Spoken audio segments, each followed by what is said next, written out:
One of the key things about the Warhammer 40k universe is the excessive, sometimes cartoonish levels of suffering inflicted on more or less all of its inhabitants, but especially the humans. It's called grimdark fiction, and it's part of the reason we love it so much. But in a universe where everything is written to suck for everyone involved as much as possible, for which humans does it suck the most? Let's find out, starting with the Imperial Guard. Only 2 days left to get your limited edition hoodie, t-shirt, and no girls allowed relic box featuring these exclusive relics. Only available in our store for 2 more days! Pick one up today because all proceeds will go towards funding more episodes of Space King. Last 2 days, boys. Get them whilst they're there. Link in the description. Imperial Guardsmen are disposable soldiers in a galaxy of horrors, often serving as cannon fodder to slow enemy aliens and demons. With limitless manpower, the Astra Militarum treats them as expendable, with life expectancies sometimes measured in hours. An infamous example is the novel 15 Hours, where Guardsmen survived an average of only 15 hours on a war-torn world. Tragically, Guardsmen are also killed by their own side. Commissars execute soldiers for cowardice, and high-ranking Space Marines and Inquisitors view them as expendable. The Inquisitors even purged victorious Imperial Guard survivors after the First War for Armageddon to cover up a chaos invasion, destroying transports or sending them to sterilization camps, which is just where you get clean.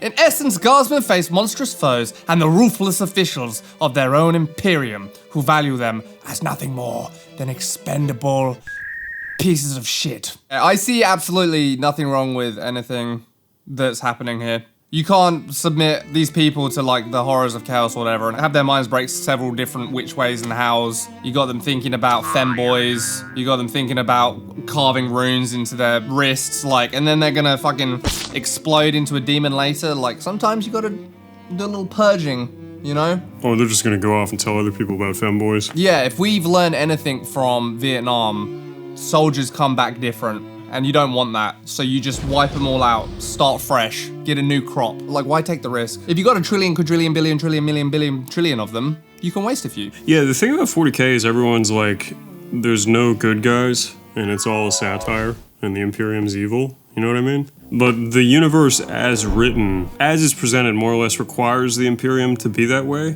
And yeah, it's like horrible and evil and whatever, but if like they didn't do that... kind of horrible and evil, whatever. But it's actually also pretty sick. It's also pretty sick. Like, what are they supposed to do? Like, be nice? There isn't a clear alternative, and maybe for that reason, it's kind of bad satire, you know? Wouldn't you say they could do everything the same, but have less, like, retarded shit? Which retarded shit? Yeah, no, you're right. Fuck. Like, even stuff like the machine spirit, it works. Yeah. All of the religiosity kind of, like, keeps everyone sending their soul energy to the Emperor's spirit bomb, or whatever the fuck. So, like, that works. The ruthlessness they operate at, like, well, if you don't, then the chaos-tainted guardsmen are gonna start fucking each other. I don't know. Dude, I thought we were fucking chuds. We're not chuds, dude. I thought we were fucking chuds, and now we're like saying that Warhammer's bad satire. Luckily, there's another series which is really good. Nah, it's not satire either. Do you think like the Tau are supposed to be the shining, like the good boys, you know, the shining example of how to do it a little nicer? They're still like kind of mean, and they have like caste systems. Pissants. Yeah, it's easy to have like a little thing, but imagine trying to expand that over the entire fucking galaxy. Also, they have no chaos Tau to deal with.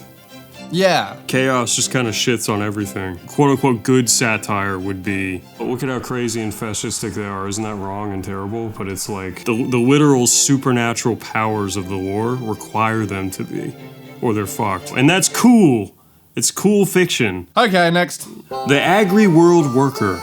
Many Imperium planets, like hive worlds, where the population regularly exceeds several trillion, can't sustain their large populations. Agri-worlds are imperial planets converted into vast farms to feed the population and the Administratum, or the Imperial Guard. They typically have under 100 million people and few major cities solely dedicated to agricultural production. Whole continents are dedicated to certain crops and livestock. Administratum propaganda would have Imperium citizens believe that agri-worlds are idyllic, rural paradises where you can escape into a life lived outdoors with the sun at your back. It actually does sound nice so far. But once they get there, they find out the big truth. These worlds offer the same harsh, monotonous labor as most imperial jobs, with endless fields of grain replacing the fruitful trees they imagined. The outdoors is often lethal, without a rebreather. Far from the healthy farm life promised, crew transports arrive on agri-worlds full and leave empty, leaving the once hopeful workers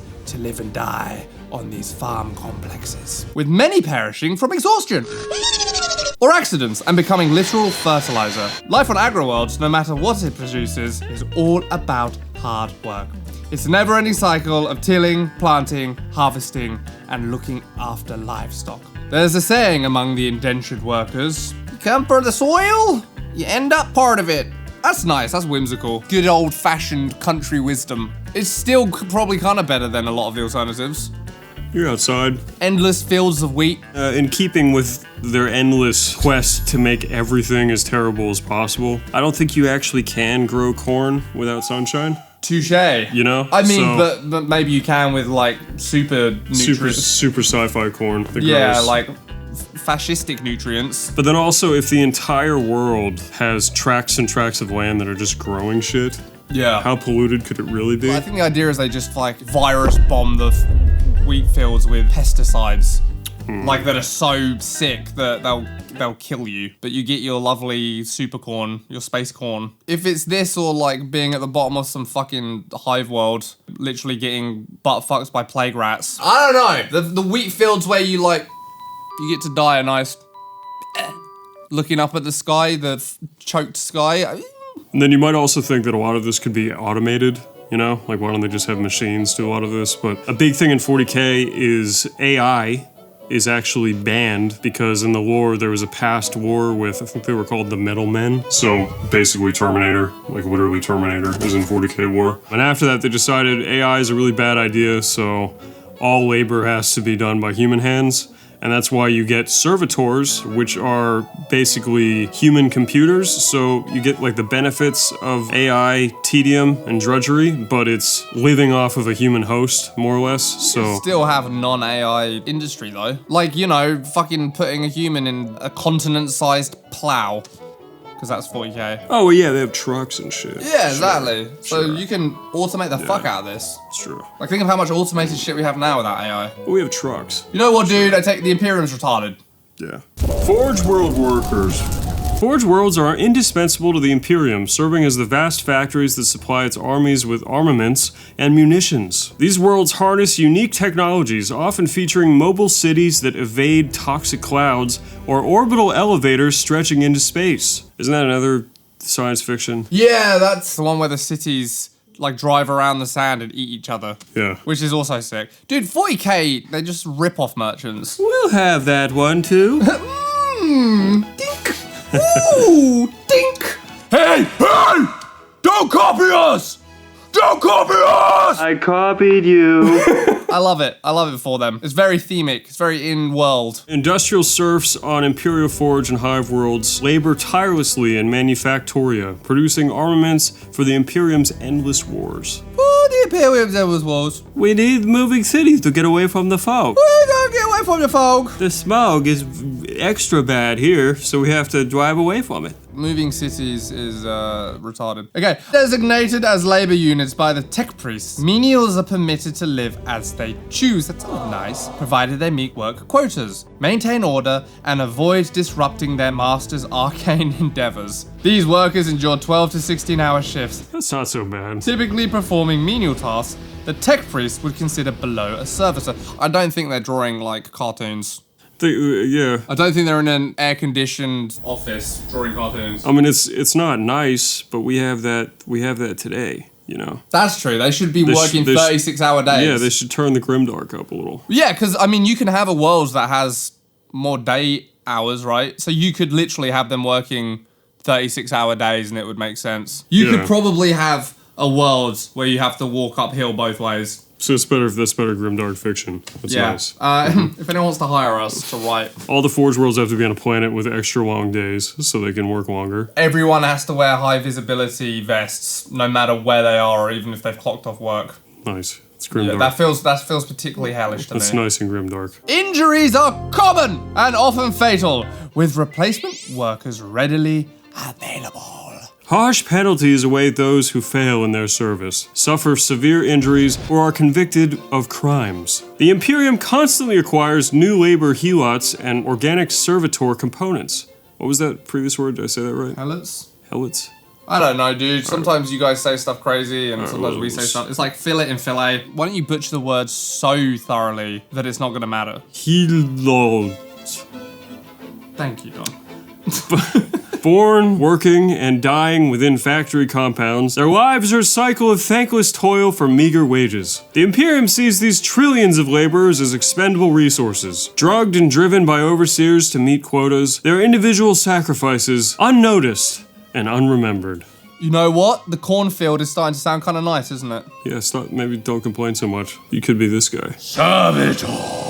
Servitors are an iconic part of Warhammer 40k, mind-wiped cyborg slaves created by the Imperium from criminals or those filling labor needs. Surgically lobotomized and fitted with cybernetic implants, their memories are erased, leaving them unthinking drones for repetitive tasks. This servitude in perpetuitus, it's in perpetu but Latinized, is seen as merciful alternative to execution, redeeming individuals by removing free will and forcing them to work for the imperial cause. See, the Imperium could be a lot worse. They could just make everybody that does jobs, you know what I mean? This doesn't sound that bad. No. You get your mind wiped, you don't remember anything, you're just a little gub-gub walking around with a crab claw. I mean, you basically just die, I guess. Yeah. Yeah. But wouldn't you find some comfort that you're still, like, walking around with a crab claw? Yeah. I would find comfort in that. I'm saying, like, everyone goes to the Agri world, and it's a death sentence anyway. You could just be turned into a servitor, and there wouldn't be all this complaining. I feel like I would rather be turned into a servitor. So you're just this, like, flesh prison, experiencing pain, but not really remembering why or how. No one knows. Whatever. At least you got a purpose. Yeah. It's kind of nice. Servitors can perform basically any manual task one can think of, often fulfilling the role of tireless workers, soldiers, and laborers, with some even being made into perverse forms like sex servitors. Sweet. I was just about to ask about that. Described in the novel Necropolis. This ultimate slavery ensures that even the concept of too degrading doesn't exist if it serves the system, with servitors having no identity or rights, merely property to be used and discarded. As the Adeptus Mechanicus states, a servitor's purpose is only to work. Understanding is neither required nor welcome. I don't know if I've ever seen an attractive woman in Warhammer 40k. Do you think they, like, give them giant tits and huge BBLs? They gobble them up and make them all servitors. No, they just, that's why you never see any. There's one! Back before Warhammer started introducing, like, black people into their universe. Where's this going? It's going a really good place. Yeah, right. But back before Warhammer, like, put any black people in the setting and we had a webcomic, I really wanted to make a joke that there was no black people in Warhammer 40k because they'd hidden them all in the black library. Huh? Nice. Huh? Sick. But I never got to make that joke because they started introducing diversity and stuff, so I'm just glad I got to put it here for posterity. But I've never seen these, like, fuck servitors. Yeah, they don't make models of them for some reason. I guess they don't send them to war. Do you reckon they're just as utilitarian? Like, they don't even have a head. Nice. They're just constantly in, like, downward dog with no head. They just have a little pole with a fleshlight. A pole? Yeah, just coming up with a little fleshlight for a head. Oh, I like and that. It can, like, look around.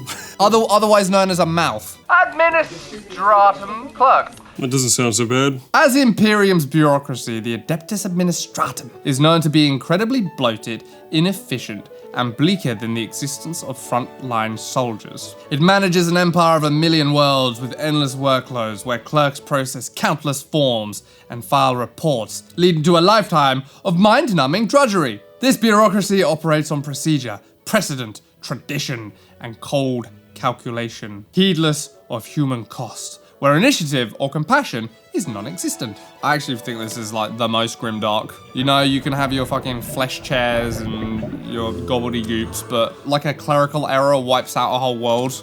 You know, just some fucking asshole who's like... The Administratum's bureaucracy is deadly. Incorrectly filed papers have been known to have the wrong ammo sent to worlds in war, aid to be sent to a planet centuries after it's been requested, and even lose a world. Lose a world. So why is it bad for him, though? No, that's true. Yeah, seems alright for this guy. Yeah, this guy clearly fucking loves writing. Look how many arms he has. He just gets to sit there and write, and trillions die, and he doesn't get in trouble. Wouldn't you just wipe out trillions to help with the monotony? Oopsie! You think you get a sociopath administratum clerk that just kind of... Oh yeah, of course, dude. I feel like all people who excel at this work are sociopaths. It's true. The good people are cartoonists. There is no accountability, and clerks live in fear that a single mistake could lead to execution. Oh, there you go. Penal worlds or servitor conversion. The everyday life of an administratum clerk is monotonous, anxious, and senseless, while working in gargantuan, dimly lit vaults as they perform endless transcriptions or calculations. The psychological toll is severe, leading to haunted looks, stooped postures, and constant dread. Clerks double and triple check every mark. Despite knowing the Imperium relies on them, clerks are utterly expendable. Upper echelons will purge staff for suspected data corruption or protocol lapses, making firing squads for clerical errors a real threat. Well, excuse me, all the holes we punched in it weren't holes at all. Boy, sure wish I was on a farm picking corn right now. Clerks work long, 18-hour shifts by candlelight. There we go. Knowing their work may be pointless, but any deviation is heresy. This bureaucratic terror is despised even by space marines and inquisitors. Of course it's despised by space marines, dude. It's the giant children. Promotion or transfer is nearly impossible. Most clerks die at their desks, praying they retire or die before insanity takes hold. As the saying goes, in the Administratum, nothing changes except the date. Nice. Penitents. The Imperium sentences severe offenders to become penitents, grotesque fusions of punishment and servitude meant to atone through suffering in battle. This win-win for the Imperium Grim calculus purges the sinner's soul while eliminating enemies. Several horrifying forms exist. Archoflagellants, criminals with a spark of faith, are transformed into cybernetic berserkers. Lobotomized and fitted with whip-like arms, claws, combat stims, and a mind control pacifier helm, they shuffle docilely until activated in battle by a trigger word. Unleashed, they become drug-fueled whirlwinds of rage and pain, fighting impervious to injury until their bodies burn out. Used as shock troops, they know no fear, only a mindless urge to kill, believing death in battle expunges sins. A horrific parody of redemption. These are sweet, and this is also a Sisters of Battle thing. Every video we do, it becomes clear that the Sisters of Battle are the best faction. Who would have guessed it? Penitent engines, truly repentant heretics, are granted forgiveness as pilots of these bipedal combat walkers. Wow. Unlike dreadnoughts, the pilot is fully exposed, strapped in a harness, and flooded with pain-inducing combat stims. They charge with saw blades and flamethrowers, driven by guilt and piety, seeking death as the only path to forgiveness. This suffering and fanaticism fuel suicidal bravery, serving as heavy support and a morbid lesson to onlookers, fighting until death or victory. Maybe this is what people are talking about when they say that the Imperium doesn't need to do all the things it does.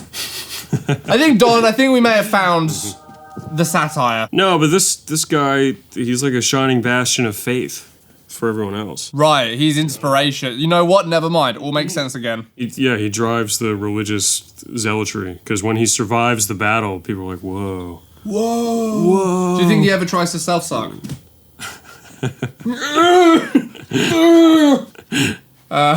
And lastly, mortifiers and anchorites. Sisters of Battle reserve a crueler penance for their fallen sisters who commit the unforgivable sin of cowardice. Mortifiers use the same chassis as Penitent engines, but are designed to maximize torment. Sisters are immobilized with metallic bolts, subjected to a neuroagonizer for constant pain, and deafened by an oblique hood. Armed with heavy guns to prolong engagement, they are denied the catharsis of close combat, experiencing only bitterness and self-loathing with each kill. Death is their only release. Oh yeah, this one's with the crazy coffin straps. This is a cool design. Yeah, it's so cool. Do you reckon Sisters of Battle's periods sync up? Obviously. Huh. They're still human. Nice, dude. Yeah. For the most damnable sisters, even death is postponed. Encased in an anchorite sarcophagus, they endure an extended nightmare of isolation and pain, sometimes for decades before perishing. An anchorite is a living coffin of agony, a fate worse than death, literal decades of torment, forsaken by the Emperor. Penitents exist in constant suffering until death, making even servitors seem merciful in comparison. The Imperium turns sinners into weapons, punishing both the individual and the enemy through unspeakable torment. Alright, so does this seem necessary to you? Dude, if I could plug misbehaving women into anchorite sarcophaguses, I would be so happy. I would be so happy. Is it necessary? I don't know, Don. Do you like a functioning society? Well, it makes all the other women behave. That's right. Why do you think convents were invented, dude? How are you supposed to make young women behave if you're not constantly switching them across the fucking knuckles with like a metal ruler? Starship Warp Drive Refueler. Warp drive refueling in the Imperium is a horrific task performed by condemned crewmen with crude bionics. They carry intensely radioactive and corrosive fuel caskets like pallbearers, enduring immense pain as their flesh cooks and sloughs off. The mortality rate is 100%, with entire teams perishing during each refueling, a normal procedure. These deaths are agonizing, with muscles cooked, lungs scorched, and minds assailed by warp energy. Why don't they just have like a little remote control cart? We found the satire. Nice. We might have found the satire. The Imperium accepts this waste of life, preferring to pump cybernetically enhanced laborers with painkillers and stimulants rather than use more efficient servitors or machines. Why? The moment the fuel is in place, workers collapse into charred remains, their bodies cleared away as the warp engines ignite, utterly indifferent to the human cost. Conclusion! From endless tolling in the fields, to mountains of paperwork, to being literally expendable, being a human in Warhammer 40k is kind of fucking awesome. You'd be better off living as any of the other races in Warhammer 40k who at least get to play with cool weapons. Humans get to play with cool weapons. What kind of weapons? Check out our video on unhinged Warhammer 40k weapons to find out. Thank you all for watching. Be sure to like and subscribe and all the other useless bullshit that does nothing. Goodbye.